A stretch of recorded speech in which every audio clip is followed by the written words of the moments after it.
Salutare din nou! Mai revin cu un tutorial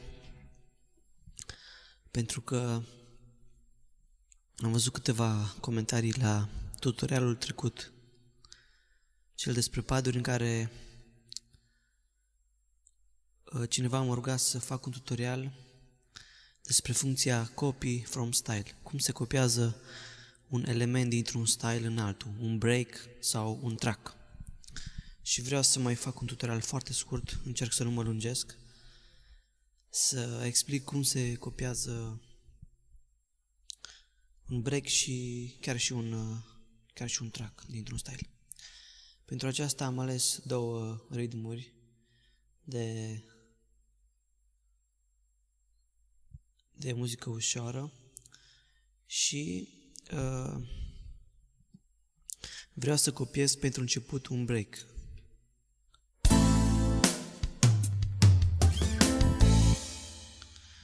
Bun, copiez un break din folk ballad în guitar beat. Deci selectăm ritmul unde vrem să copiem break-ul, record, edit, current style, așa, mergem la meniu și style edit, copy, style copy, selectăm style-ul de unde copiem break-ul, în cazul nostru din ritmul folk ballad, ne întreabă unde este. Este pe ce element, da? Este pe break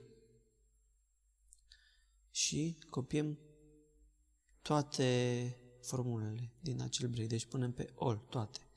Unde copiem? În style-ul nostru, unde? Deci tot pe break.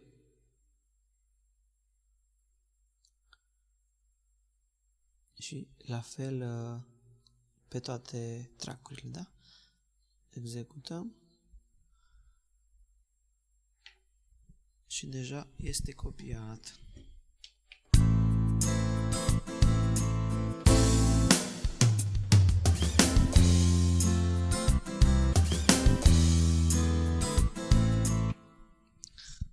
Este simplu, foarte simplu, nu? Nu vi se pare? Nu este complicat absolut deloc. Bun. Bun, hai să salvez prima dată style-ul. Deci îl salvez. Și vedem că break-urile sunt la fel.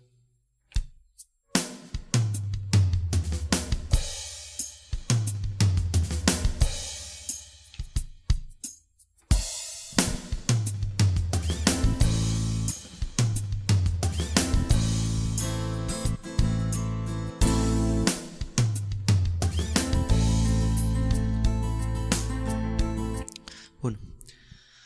Vreau să încerc să copiez acum și o formulă de chitară, un track. Să vedem tot așa din folk ballad în guitar beat. Cred că pe AC2 este o formulă frumoasă de chitară, ia să vedem.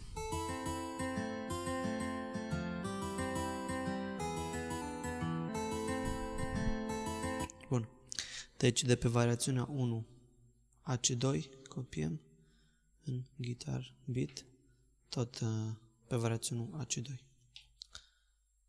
Deci intrăm, da, în record, edit, current style, așa, variațiunea 1 AC2,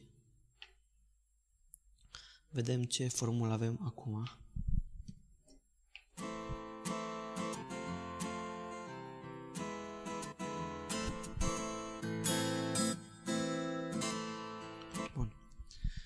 Copiem peste ea formula din ritmul de care v-am zis. Deci selectăm folk ballad.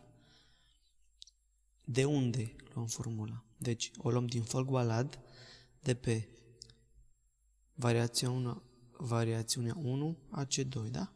Și unde o copiem? În ritmul nostru, da? În guitar beat, pe variațiunea 1 AC2. Da?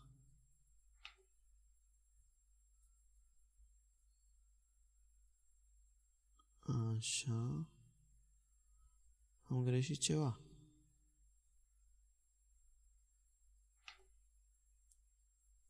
Că nu avem butonul activ. Deci, din folk ballad, încă o dată, reluăm. Din folk ballad, de pe variațiunea AC2, copiem în ritmul nostru, în variațiunea AC2, da? Executăm și testăm.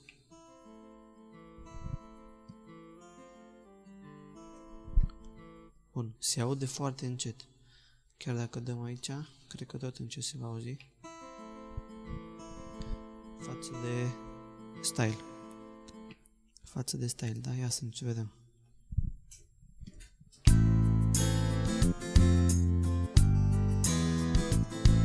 Aproape că nu se aude.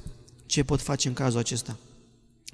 O variantă manuală este să merg la meniu, Event Edit, și să ridic toate volumele acestea de la toate notele în parte, ceea ce e foarte complicat pentru că sunt foarte, foarte multe.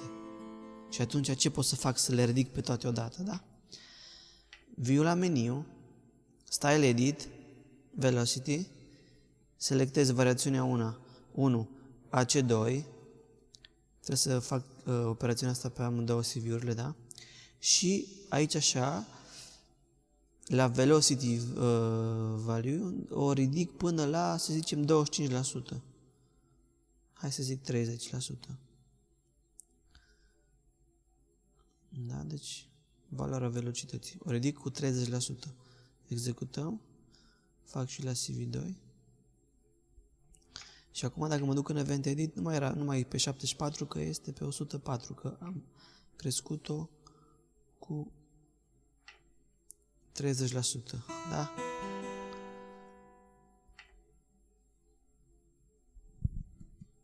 Acum o să se audă mult mai tare.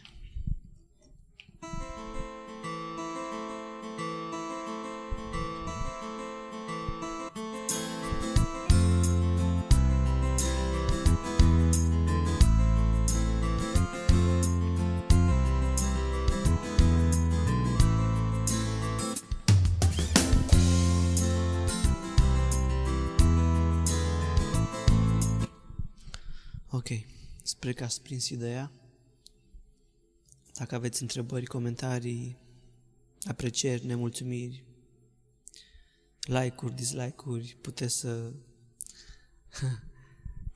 să dați, să comentați, să faceți tot ce vreți. Dacă mai aveți și alte propuneri de tutoriale, lăsați comentarii și pe YouTube și pe Facebook. Și o să încerc în limita timpului disponibil și așa cum o pricep eu, o să încerc să mai fac și alte tutoriale cu explicații asemănătoare. Să ne auzim cu bine și Doamne ajută!